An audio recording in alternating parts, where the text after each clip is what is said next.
Sidang lanjutan atas perkara tindak pidana korupsi penggadaan budidaya ikan kakap dan pakan rucah untuk masyarakat korban konflik pada Badan Reintegrasi Aceh tahun 2023 masih berlanjut. Kuasa hukum dari terdakwa Suhendri dan Zulfikar, Kabarudin, menolak dakwaan yang diajukan oleh Jaksa Penuntut Umum pada sidang pekan lalu.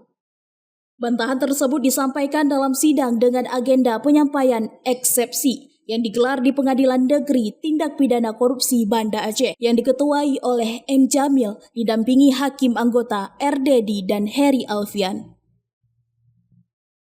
Dalam sidang, Kamarudin menerangkan ada ketidaksesuaian antara hasil pemeriksaan penyidikan dan isi dakwaan menjadi alasan bagi pihaknya untuk mengajukan keberatan. Ya, kita menolak dakwaan jaksa karena disusun tidak cermat.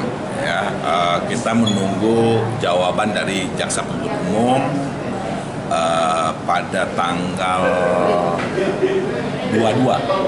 Ya, pada prinsipnya kita sesuai dengan prosedur, ya, bahwasanya surat dakwaan itu kita bantah. Ya, dalil-dalilnya sudah kita sebutkan, salah satunya dakwaan itu tidak cermat. Yang pertama terkait dengan hal-hal yang formil, ya, misalnya antara pemeriksaan penyidikan, ya, dengan apa yang ditulis dalam dakwaan itu tidak berkesesuaian. Maka itu yang paling penting, itu yang kita bantah.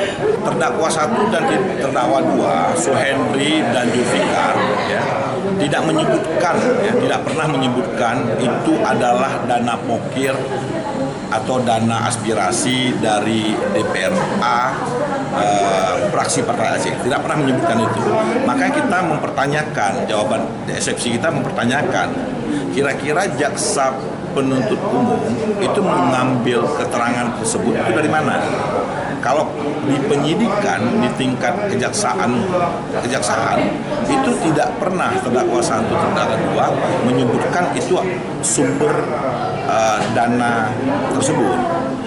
Maka oleh karena itu kita mengajukan eksepsi.